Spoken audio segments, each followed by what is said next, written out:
Pocket FM पर आप सुन रहे हैं देव वैरागी की सस्पेंस भरी कहानी द अननोन कॉलर, मेरे यानी अद्वैत के साथ।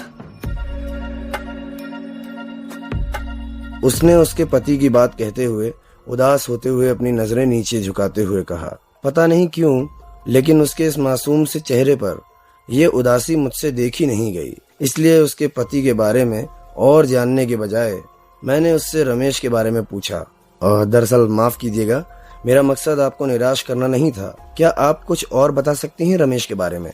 कोई बात नहीं सर, वैसे आप पूछिए तो सही, मैं आपको सब कुछ बताने के लिए तैयार हूँ। अच्छा, तो आप बता सकती हैं कि रमेश इस वक्त कहाँ है? मैंने मोहिनी को ये सवाल पूछकर उसे परखना चाहा।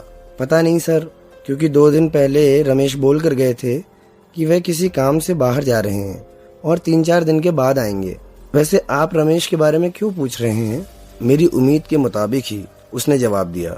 उसकी बात पर मैंने जवाब देते हुए कहा, अच्छा, मैं चाहता तो मोहिनी की क्रॉस चेकिंग कर सकता था, लेकिन उस समय उस मासूम और मोहक दिखने वाले चेहरे के सामने मैं हार गया।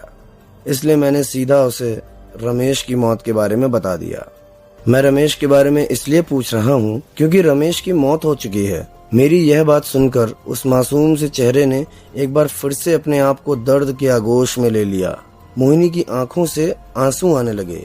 मगर एक बात हैरान करने वाली थी, मोहिनी के चेहरे को देखकर मुझे यह भी लग रहा था कि जैसे वह पहले से जानती थी कि रमेश मरने वाला हो।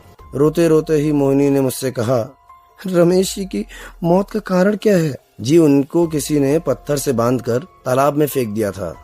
हमें बड़ी मुश्किल से उनके घर का पता लगा, क्योंकि रमेश जी का चेहरा बिल्कुल पहचान में नहीं आ रहा था। ये हो ही नहीं सकता।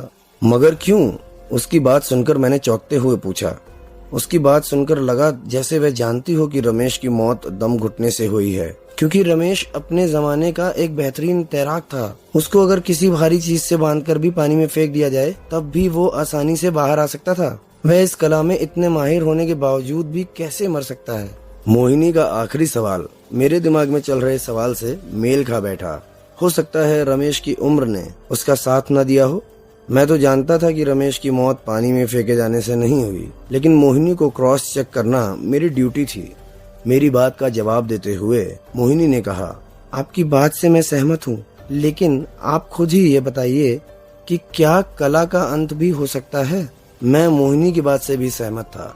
रमेश की मौत के बारे में एक नई बात सुनकर मेरे दिमाग में एक ही पल में बहुत सारे प्रश्न आने लगे। मैं परीक्षा मोहिनी की लेने वाला था, पर उसकी कही हुई बात से लगने लगा कि अब तो वो मेरी परीक्षा लेने वाली है। वो और कोई सवाल करे उससे पहले ही मैंने उससे सच बता दिया। आपका कहना बिल्कुल ठीक है, रमेश की मौत पानी में डूबने से नहीं हुई। क्या मतलब? मोहिनी ने चौंकते हुए कहा। जी हाँ, रमेश की ऑटोप्सी रिपोर्ट के मुताबिक उसकी मौत दम घुटने से हुई है, और वह भी उसे पानी में फेंकने से पहले। मेरी बात सुनकर वह बहुत हैरान थी। उसने मेरी आंखों में आंखें डालकर मुझसे कहा, लेकिन कोई ऐसा क्यों करेगा? मरे हुए इंसान को पानी में फेंकने से किसी को क्या लाभ मिल सकता है? उसके प्रश्न का जवाब देते हुए मैंने कहा, यही प्रश्न मेरे मन में भी उठा था जब मैंने ये खबर सुनी थी। क्या आपको किसी पर शक है? जैसे कभी कोई आदमी या औरत रमेश के घर आया हो जो अनजान लगा हो आपको? नहीं, ऐसा तो कोई भी नहीं आया कभी। मोहिनी के जवाब ने मुझे सोच में डाल दिया था। मेरे मन में इस समय एक ही सवाल था जो मैंने उससे पूछ लिया।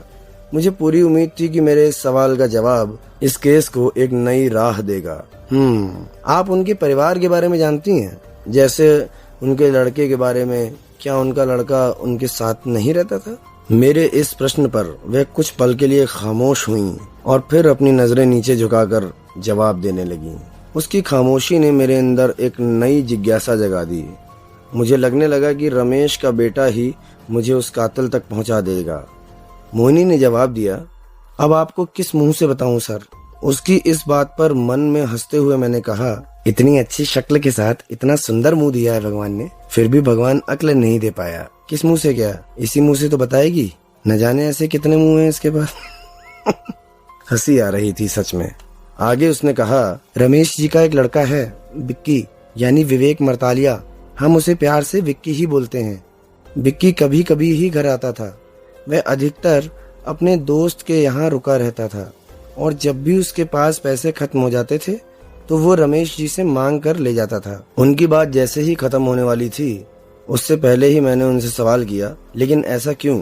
विक्की को रमेश के घर में रहने में क्या तकलीफ हो सकती थी, या फिर रमेश उसे मारता था? मेरे सवालों के जवाब देने के लिए मोहिनी सज्ज थी। उसने जवाब दिया, नहीं, ऐसा तो कुछ भी नहीं था। रमेश जी विक्की को बेहद मोहब्बत करते थे, लेकिन विक्की के घर से दूर रहने की वजह कुछ और थी। मोहिनी जैसे ही आखिरी बात बोलकर रुकी, वैसे ही मैंने अपना अगला सवाल किया। मोहिनी की बात सुनकर मेरे मन में एक नई जिज्ञासा जाग चुकी थी। आखिर विक्की उसके खुद के घर से दूर क्यों रहता था? ऐसी कौन सी वजह थी जिसने रमेश की जान यानी विक्की को उससे दूर कर दिया?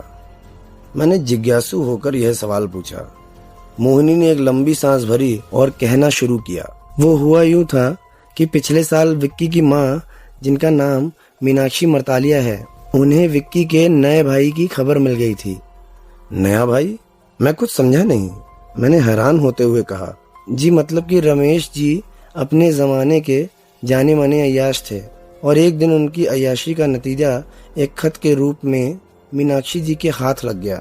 उस खत में विक्की के भाई के बारे में जानकारी थी। फिर क्या हुआ?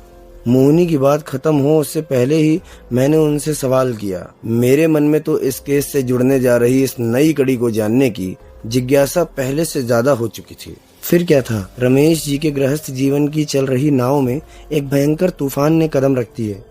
मोहिनी के इतने कठोर शब्द सुनकर एक पल के लिए तो मैं भी हैरान रह गया, लेकिन इस समय मेरा पूरा ध्यान रमेश जी की कहानी पर था, इसलिए मैंने कहानी सुनने पर ज्यादा ध्यान देते हुए मोहिनी की बात को ध्यान से सुनने लगा। मीनाक्षी जी ने खबर सुनते ही रमेश जी के ऊपर धावा बोल दिया और उन्हें बहुत बुरा भला कहा। तो क्या रमेश ने अपना गुनाह कबूल कर लिया? और क्या विक्की भी वहीं पर था जब मीनाक्षी जी रमेश के ऊपर भड़क रही थीं? मेरा मन कभी मोहिनी की बात को पूरा होने ही नहीं दे रहा था। मेरे मन में उठ रहे सवाल एक पल के लिए भी शांत नहीं बैठे और मेरे मुंह से निकलकर सीधे मोहिनी के कानों में पड़े। तो दोस्तों, कहानी यूं ही जारी रहेगी और इसके नए मोड़ को जानेंगे नेक्स्ट एपिसोड में। तब तक के लिए stay tuned and keep listening to pocket FM।